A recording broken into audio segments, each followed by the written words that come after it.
Hi there. Welcome to this episode of the podcast Top SCR Nuggets. My name is Tushar Johri, and I'm the proud owner of this incredible and growing LinkedIn community that is dedicated in helping you clear your GRP SCR examination. I have provided the link of this community in the description of the video. In this episode, I've invited Ashraf Calcuttwala. Ashraf is a community member and he is based in Dubai. Ashraf is a banking veteran. He has been part of the banking industry for last 25 years and is extremely passionate about the subject of sustainability. Ashraf has been always interested in sharing his experience and learnings with others. So when I requested him to be part of this episode, he instantly came on board and is really gracious of him. In this episode, I'm going to speak to Ashraf and ask him about his preparation journey, the kind of challenges that he faced during his preparation, and the strategies that he adopted that helped him succeed in this examination. I'm really excited to speak to Ashraf. I'm sure you're excited as well. So, why don't we go over and speak to Ashraf and listen to his story? Hi, Ashraf. Very good evening to you. Thank you so much for your time. I'm really glad that I could we could speak, and then I really look forward to hearing all your experiences about GRP SCR exam, the various challenges that you faced, and how did you overcome them. Some your tips and advices to the future aspirants would really help in this particular podcast. So, what I would like to ask Ashraf is if you can tell us a little background about yourself and where are you currently located, and then we can take the conversation forward. Sure. Thank you, Tushar, and wish you the best for your first podcast. Thank you so much. And thank you for inviting me as well. Uh, to give you a brief background about myself, I have almost 25 years of professional experience in credit and risk side. So I've been doing credit about in consumer banking space, SME banking, and corporate banking. I'm also involved in credit underwriting and also in policies, making policies and risk frameworks for those portfolios.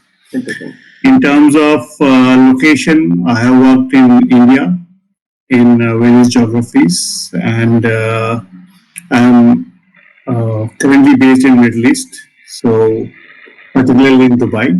So I have experience about 15 years in GCC market and about 10 years in India market. Perfect. Great. Good to know. So, Ashraf, coming to GRP SCR exam, now, about this particular examination, how did you really hear about it, and what was the reason that really motivated you to take up this exam? Sure. So I'll just tell you a bit of a background on the professional side, my professional background. So I am a chartered accountant and a CFA as well. I've done my CFA. So that was more for on the credit and underwriting side, but now I am shifting my career on the risk trajectory. Okay. So when you look at risk, so FRM is what I am pursuing, and there are various risk areas where you see credit risk is obviously the core component of the risk, right? Then you have liquidity risk and operational risk. Mm-hmm. But what you see now is climate risk is a risk which cuts across all the three domains. Yeah. It cuts across credit risk, Right. it cuts across liquidity risk, and there is operational element as well, which is involved when there are transition, climate related transition risk. Right. So there's an operational element as well involved. Okay. So, and what has happened is when I'm looking at my career to move to risk from credit, there are a lot of regulatory impact as well, and regulatory requirement. Indeed. So you have Basel requirements on the liquidity and market risk side. And on the credit side, what you need to do is you need to evaluate today when you are in Middle East, evaluating a project financing proposal. You need to evaluate each and every proposal from climate risk point of view as well, because there are a lot of oil companies as well. I mean, Middle East is all about oil, and a lot of projects have linkages to oil and gas businesses. Right. So, assessing the climate impact is a very key requirement now in all these project financing requirements. Right. Right. That Plus, what happened is Central Bank of the UAE has come up with a specific regulation on quantification of climate-related financial risk. Plus, there are risk implications of on the framework side. Right. When you are forming a risk appetite or liquidity risk framework or doing stress testing, you need to assess climate risk as well, how it cuts across various layers. Right. Right. So, so what was the objective that that you thought that this examination or the certification would help you fulfill? Is it, and do you think after taking up the exam and passing the exam in October, do you think it has added value to your work since then? Okay.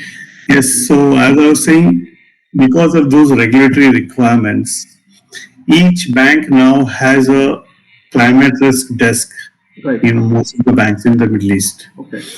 And they have a product team, and they also have a scoring mechanism and a scorecard for each and every project evaluation. Now, each bank calls for certain specialists. So there will be product specialists on the risk, on the climate related risk side. You also need somebody from the credit and the risk aspect. Okay. To understand those risks, quantify those risks, put it in the framework, and explain it to the senior management. So there was a requirement to brush up on this, get yourself updated on this. And currently, because of these new regulations and new challenges, it is like a software upgrade. I mean, Apple also themselves have to do their regular updates to keep them updated in the market. You and me, we need to keep abreast ourselves of the latest requirements, the latest challenges. And SCR was something which was meeting some of those goals. Really? Okay. So, and it fitted very nicely into my requirement because, especially being a risk professional, SCR is the most relevant. But if you are on the product side or on the business side, there are other courses available as well. But if you have a specific credit and risk framework requirement and you need to address those risks, I think SCR fits very nicely. Good to know. So I think coming now to the certification preparation as such. So the exam that you took, was it your first attempt? Yeah, it was my first attempt, yes. Oh, that's really nice. And then cracking this exam in the first attempt itself is an achievement in itself. So really good. I'll take you to a point where you would have decided to take up the exam and register for the exam. So, what after you registered for the exam, what kind of strategy did you actually put down for preparing for this exam? Considering although it has just 8 chapters as of today, and it's just 8 chapters, but the content is huge. So, what kind of strategy did you actually put down? When did you to help you answer that question? I can have some kind of sub questions that I can ask you as to as to when did you start preparing? What kind of, or even before that, what kind of schedule did you prepare? Any schedule for studying? Yeah, it is as you said, it is just 8 chapters, and I would say I would actually go down and say this is almost like 200 pages, 200 220 pages of books. But you need to give yourself, being a professional, being a working professional, you need to give yourself at least 2 to 3 months before the exam. Right. 2 months is a bare minimum, I would say, and 3 months is a good sweet spot which you can give yourself before the exam so that you can prepare well. Mm-hmm. Because first month is mostly like a reading phase, it's more like going through the material. Second month is where you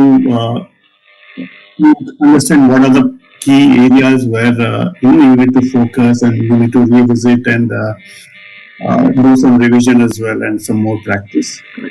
And you do some questions as well. And what important is to mark each and every topics and highlight the key aspects so that when you're revising, it's very easy to go and refer back. And sometimes your notes taking helps you.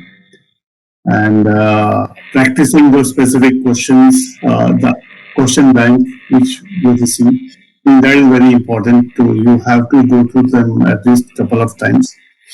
So overall, I would say yes, 2 to 3 months, and you break it down as if that every day you study at least for 1.5 hours Right. minimum. I mean, 1.5 to 2 hours would be a good timeline to study on for at least 2 to 3 months. That should take care because even institute prescribes at least 100 hours of study. Correct. 130. Yeah. Correct. That's correct. 130 to 150 depends. Correct. So Right. if you take two months or 2 to 3 months and study 1.5 hours, I think that gives you a very nice reading space. Right. The only thing you may need to sacrifice is your Netflix timeline.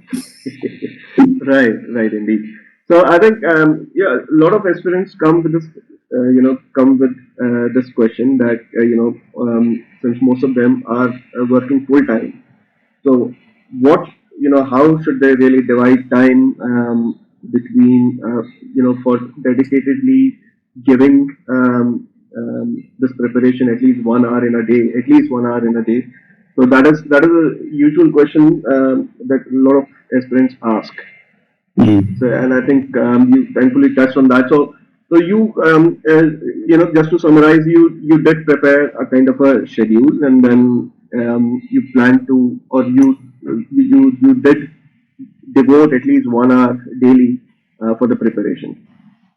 Yeah, I think whatever plan you put, you need to also put a margin of 20%. Right, right. Let's say if you're saying you would like to finish it in 60 days or 70 days, add at least 20% margin to that so that there are times when you don't feel like studying. There will be some days where you say, okay, let me just park it and do something else. Pretty So you need to keep that margin of 20%. Mm-hmm. I think that also helps you and covers up sometimes. So your planning is very important. Right. And once you plan, then you should not overthink. Then you just, Go with if you have planned, then just at least read 10 pages a day. Okay. 10 to 15 pages a day, do research, think about it. Also do some real-time search up on some of those topics, like what is the air quality where you are staying versus what is the air quality in other areas, which are good. And just think about how, like, I was also very keen on, let's say, carbon capture. What is the current technology and where are we on this? Right. Because carbon capture is something which can only help you to bring net zero. Indeed. But are we really there? What are the impediments to that? What are the challenges to that? So we should also do some research around those topics. Right. That also helps you to ingrain those concepts. Yeah. Right. So since your exam was in October, so when did you actually started following up, or as per your schedule that you had prepared, when did you actually start preparing for the exam? So yes, it was sometime in August or mid-August. I think that's when also registration dates are Correct. there. Right. So I think 15th August or something is the registration date. Right. So around that time I started to do some planning, called for the books, registered, and then then every day you need to study at least for 1.5 hours. Target at least 10 pages a day. Right. There is a bare minimum, I think. And sometimes you may even split it into, let's say, morning when you wake up, read it Right. 5 pages, and at night it No. will also help you to sleep well if you do such reading. Good. So another question that a lot of aspirants ask as to the material that should be referred for Right. studying. So whether we should really stick to the book that is being given by the GRP, or they also recommend a lot of extra readings as well. So what did you do in this regard? So yes, material is the bare minimum. I think you need to review the material at least couple of times. But then, if you really need to nail it, you have to go slightly above that. Right. And what really helped me was your blog, Tushar. The blog which you had, it had topics wise questions. So Right. practicing those questions really helped me, step up my game, and it helped me to give more confidence on the questions, on the type of questions. Right. So some of the questions were really tough, which were there on your blog. Right. That helped me, to because you're there 50-60% you're there, but when you do something more than what is required, that is where you will really, fix Right. and nail it, and that gives you more confidence as a student Right. for the exam, and it helps you to answer it more confidently. Right. So if people want to really focus on the book itself, do you think that should because you're right, and if the more we read, more we pick up. But I think since there's so much to absorb, Yeah. do you think if the people stick to reading the book and preparing them based on the book, should will that really suffice? As I said, book is the bare minimum, and you may need some of the revisions, but to also practice questions. Now we have limited set of questions which is available. Right. So some of the questions which were there, for example, on your blog, they were quite different than what we had in the material and what we had elsewhere. Right. So that helps you to pick up those nuances, because at the end of the day, it's all about picking up those specific points where you may read it, but then you need to pick up those points, and those are the points which, and the exam was really tricky. It was not very simple, because you have those four options, Right. but those options, those are very tricky bits. Yeah. Yeah. Unless you have done thorough practice and challenged yourself well, Right. you will find it difficult to nail it in one go. Right. So I would say better to put 30% more effort than to put again 100% more effort the next Yeah. time. That's correct. That's correct. That's true. Well said. So I think while preparing ourselves, so you also touched upon very briefly on revising the content as well, because the usual experiences, as you are on your fourth or fifth chapter, you tend to start forgetting about the content of the first and second chapter, for example. So, is there any specific technique or any strategy that you devise so that we don't there's no very long break between the earlier chapters and the ones that you are actually trying to do, or did you revise it at the end after finishing all the 8 chapters, or did you kept revising in between as well? Yeah, I think revising is very important, but we tend to get lazy around it. Right. You again don't want to go and refer back again those topics, and you think you are just maybe wasting time, or. But what happens is, when you are doing those specific chapters, Right. it's very important to mark those highlight those key points. Right.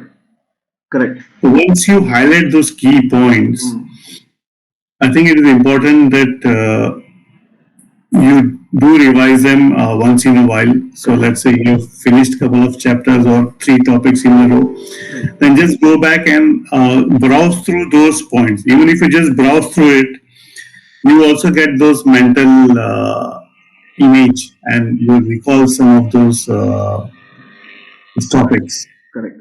That helps you keep updated. And some of the students I know, they also make notes. Sometimes when you write it by yourself, you remember it much, because these are some of the topics which we have not come across. Correct.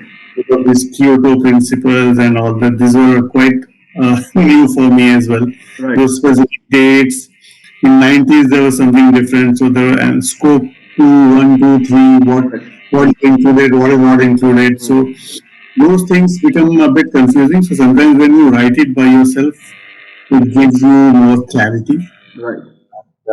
Your recall value, I think, increases. That's correct. So I think more, while taking down the notes, writing in a notepad, maybe, as I tell a lot of other aspirants, is to use some kind of diagrams, some doodles, some tabulation of information that you can do, because those figures or tabulation will help you recall much more than just writing down, writing and writing. But yeah, I think that's a general thing. But everybody has their own style of making notes, and if they are comfortable in recalling all the text that they are writing, then it is fine. Otherwise, any kind of figures, images, tabulation can really help them recall better. Good. All right. Now, while going through the entire curriculum, Ashraf, were there any chapters that you found it was difficult to grasp, or it was difficult to go through? And if there were, then how did you overcome that particular challenge of still completing the chapter and able to absorb and feeling confident about tackling any questions based on those difficult chapters?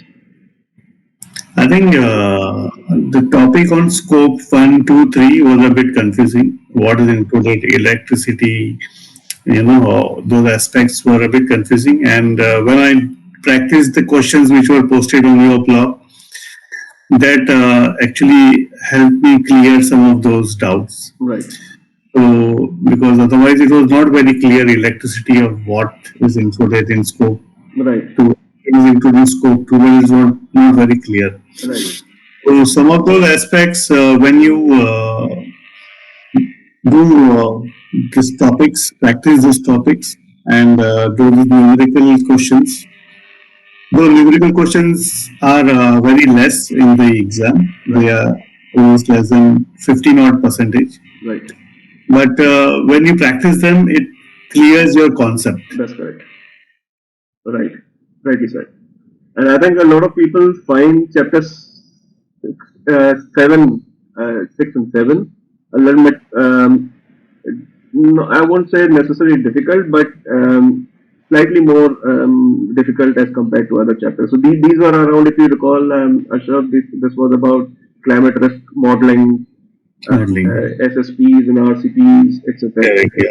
So I think, but yeah, I think it will require anybody who's going to go through it will require a little more in-depth study and revisiting that content so that they feel comfortable, and if they can read some additional notes, some additional readings as well, probably that can help them clarify those. Yeah, SSP and RCPs were another topic which were a bit confusing. You're absolutely right. Right. Yeah. Okay.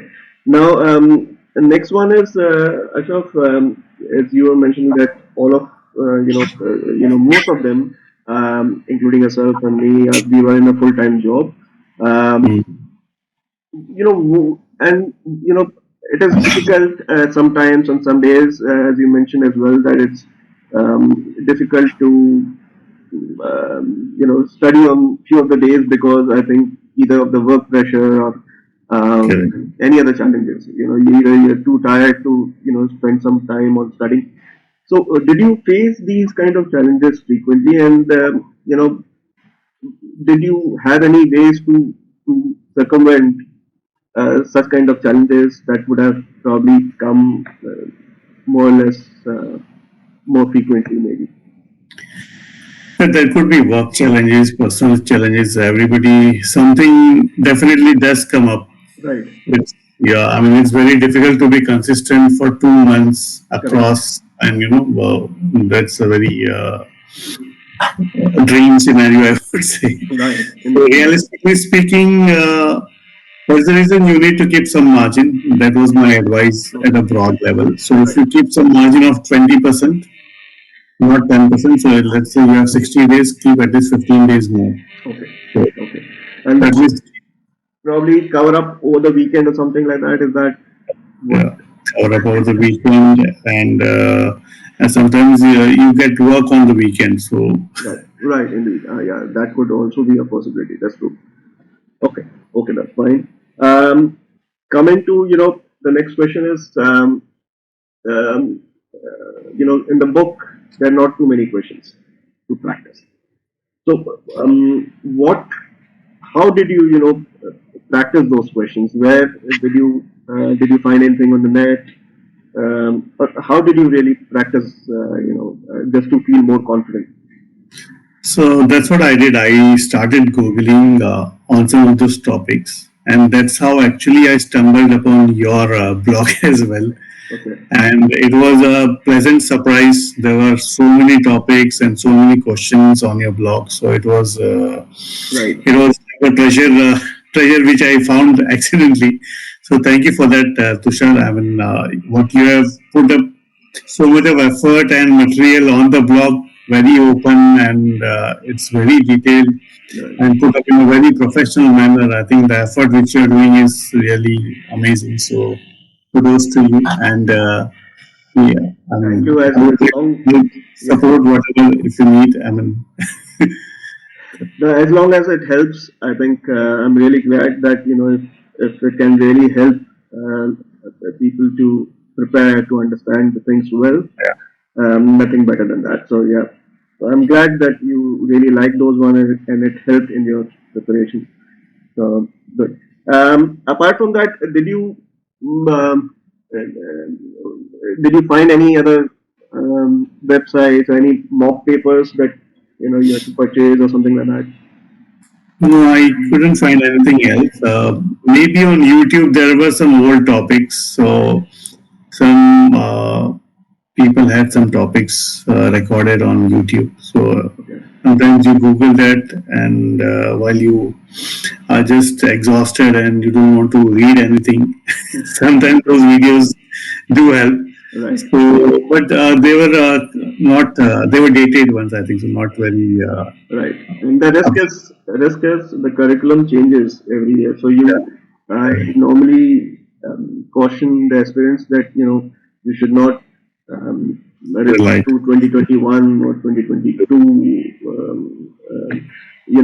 videos or material because the course is curriculum absolutely, is totally different. So yeah. they should be careful. Coming to the D-Day around the exam strategy, Ashraf. So, was there any specific strategy that you had in mind for answering those questions in the exam? Did you prepare any specific exam strategy, or you know, there was no specific exam strategy as such? See, I am a person who studies till the last moment. There are a lot of people who just take a break, keep their books Right. half a day before the exam, and they just want to relax. But I'm a bit anxious kind of a person, so I am someone who, even on the exam day, I mean, before the exam, I was still taking a picture memory of those notes and just going through the notes. Right. So everybody have their own strategy, but whatever works well for Okay. each one of us, But what I did is I did go through those topics again, those markings which I had done, Right. and even at night, I mean, I was studying, revising late till night. Right. Obviously, I taken what is also important for working professionals is to take some days off. I think so. Right. It should not be that you do it over the just take a weekend off and then do it. You need to dedicate at least a week before the exam. Right. I had taken at least 5 days off for the exam. But just before the exam, that because I don't want to do it again. I want to whatever. Yeah, I think it totally depends on individual as to how they want to revise and be prepared for the exam. So you got to sacrifice a bit of your holiday timeline. Dedicate 5 days before the exam fully. Right. Work through it so that you're fully focused, you're fully in that, and that helps you to sail through very easily and confidently. So this exam does demand that kind of seriousness before it can be attempted. Yeah. Right. If you can recall, Ashraf, when you started answering the question paper, do you recall your first 15-20 minutes? Did you sail through? Were you getting everything smoothly, or did you face certain a series of difficult questions coming one by one? Do you recall those first 15-20 minutes of your starting question paper?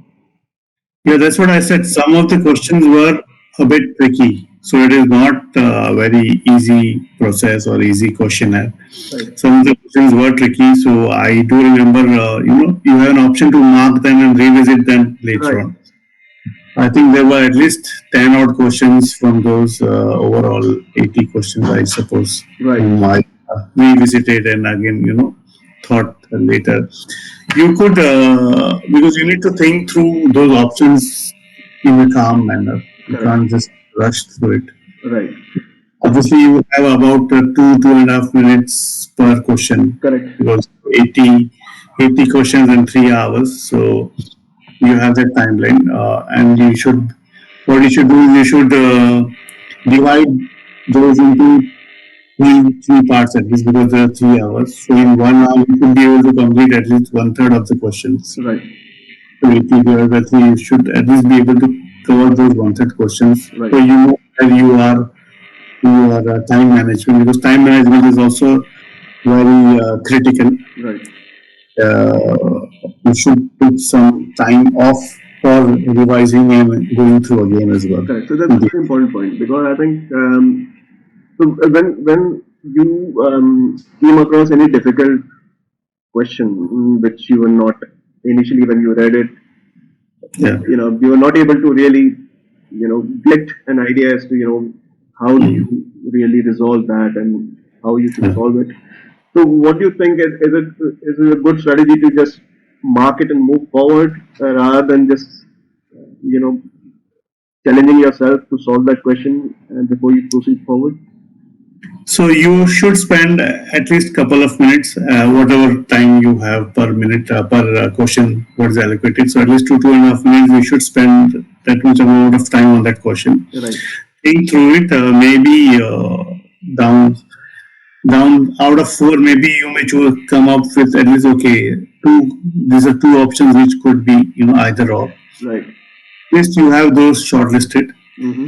And then mark it and maybe revisit them later, so that it's there at the back of your mind. Right. Again, you don't have to again go through it. Okay. Mark them off, and they also give you notes. Sometimes if you want, you can just write it that okay, this is what it is. Right. Those could be quick tips which you could use it, and it will help you. But the time management to ensure that you complete at least 20-25 questions in 1 hour each. Right. At least 25 to 28 questions you should cover in 1 hour. Correct. So that's how 2 hours you get. That's important, because I think what you are saying, that you probably were trying to say that okay, how many questions do we complete in a unit time, so that we are able to finish, at least we can tackle all the questions in the whatever 3 hours time that has been given to us. Yeah. Good. Okay. How long did you take to finish the paper? Did you take the entire 3 hours or sooner, or do you recall? So I remember completing it at least half an hour before. Oh, nice. Okay. Yeah, at least 20 minutes before, I think so. Good. Up to 20 minutes before, I remember, and then I went through those marked questions as well. There were 7, 8, or 10, about 10 of them. Okay. Which I again went through them, and then Right. but I took entire 3 hours. Just take your time, don't rush it.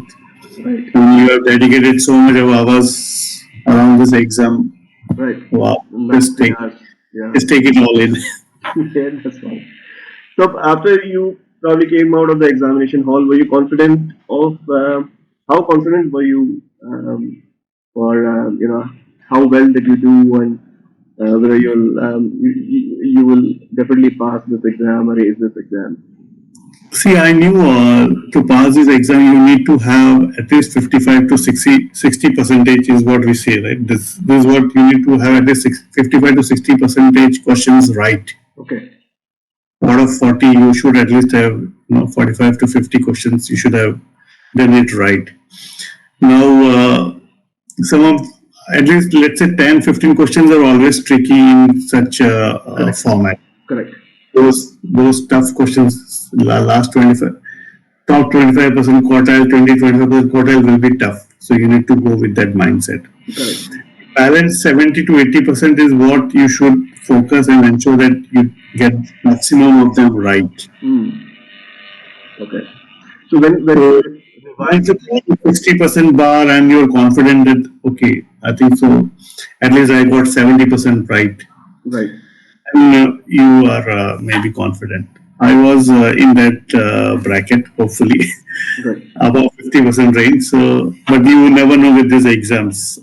No, but I think once you come out of the exam, you know that these are things that how well at least you have a feeling that most of the how well you have done. So I think that's what you're trying to also explain that at the back of the mind while trying to going through the questions, that yeah, I could tackle most of them. At least you have that kind of feeling that I did well. Right. Yeah, that's true. Right. So obviously, you then passed this exam, and I think really well with a lot of good scores as well. Um, After acquiring this certificate, did you feel that difference of having learned so much from the certification as to that reflected well in your daily work that you are trying to do, or did it open some new opportunities for you, or whatever the objectives that you had in mind before, or the reason for taking up the certification, did it meet your expectation? Did it help you find some new opportunities, or it added value to your work? What was what is, in short, what is the benefit that the certification gave you? So, as I explained earlier, in my risk framework, what I'm working on, there was a gap where I need to update myself on the climate related financial risk, and I need to update myself as well. So that helped me to fill up that gap very nicely. Nice. And we have implemented now projects around those areas in our bank where we need to score each and every customer on the climate risk. Right. So now, at least it gives me some authority and confidence to talk about those risks. I mean, initially, we don't have that clarity. What is physical risk? What is transition risk? Correct. So those two aspects are the main pillars of climate risk. Okay. So to talk about those aspects with the senior management, with your peers. Right. What is also important is to talk about those concepts, do some research, Right. and implement. You could also go into there are a lot of conferences which are organized by Moody's, S&P Right. around this, especially in Dubai. You see, COP28 happened recently Oh yes. Yeah. at the same time. So that really helped me to gain that visibility. But okay, now we have somebody in our team who is expert on that domain. Yeah. It doesn't give you immediate expertise, but at least it gives you some authority and some confidence to go back to. You have spent at least 100 hours on this topic. Right. So definitely you are you have updated yourself. You have updated yourself. Right. Indeed. Right. And then when you put it into real practice, that's when you cement those concepts. Okay. Yeah. Good. Good. All right. I think we are almost towards the end of this conversation, Ashraf. It was really enlightening, and I think all the points that you shared, I think it will really benefit to whoever is going to consume this podcast. And I think um, maybe there could be some questions that might be coming your way. So probably I'll pass those questions to you. So probably we can help them with clarifying those questions. Just before we end, any five tips that you would like to give to the aspirants to either to prepare or to prepare for the exam, or that will help them in their preparation in short. I think, as we discussed, planning is very important. So you need to plan of the timeline at least 2 to 3 months. You should keep before the exam. So plan that. Second is consistency. You need to ensure that you are consistent at least every day, 1.5 hours, and that consistency would come by sacrificing something. So maybe sacrifice your screen time. Right. With Indeed. So that is consistency, I would say. And third would be revision, as we discussed. Right. It's very important to revise those topics, to go through it, do the markings, Right. and ensure you mark the important topics. Right. Fourth would be, I would say, practice those questions and look at the additional material, because we have done what is the basic. Fourth is going beyond the basic Right. and looking at uh, additional material. Let's on your blog. It is a treasure, as I would say. Right. So to go through the questions, practice those questions on the blog, and additional material over and above what you already have. Right. And fifth is, I would say, the time management during the exam. Right. That covers it nicely. And so once you manage your time well and put everything inside it, I think success is guaranteed, I would say. Good. So I think these are really important points. I think these are points that are indeed, I think, I get to hear from a lot of people who have, who have attempted this exam, and who have been through that journey. I think these are indeed, you're pretty spot on as far as these points are concerned.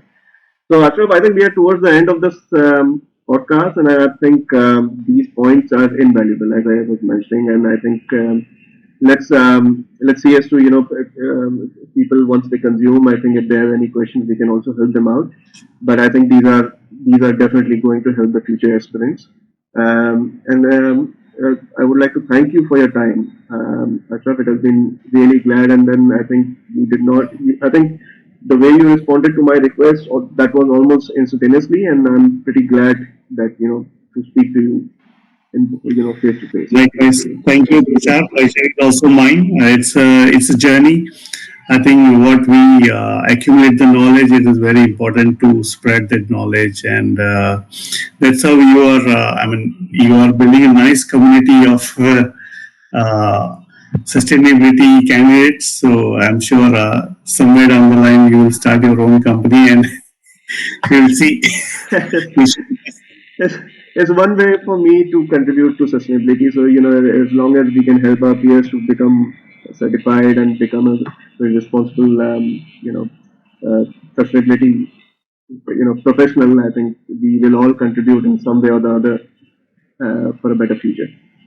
So, thank you. It's very noble. Wish you the best, Tushar.